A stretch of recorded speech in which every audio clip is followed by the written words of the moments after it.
এই কারণে কারণ যেই কিনু দেশের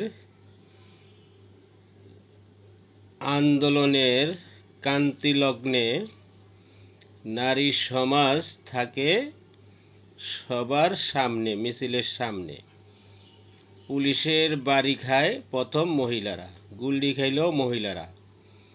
কিন্তু যখন আন্দোলনের সফলতা পায় তখন মহিলাদেরকে ঘরে পাঠায় দেয়, মহিলাদেরকে আর বোঝা যায় না।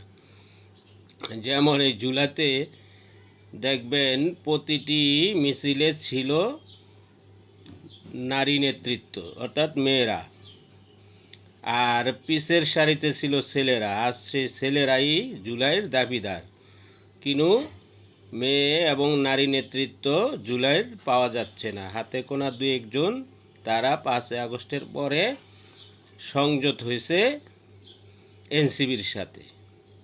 এটি বাস্তবতা। তাই বলি বিএনপি যাতে এই ভুলটি না করে, নারীদেরকে সঠিক মূল্যায়ন করে সঠিক যে প্রাপ্য তাকেই পদরা দেওয়া হয়। আসসালামু আলাইকুম ওয়া রাহমাতুল্লাহ।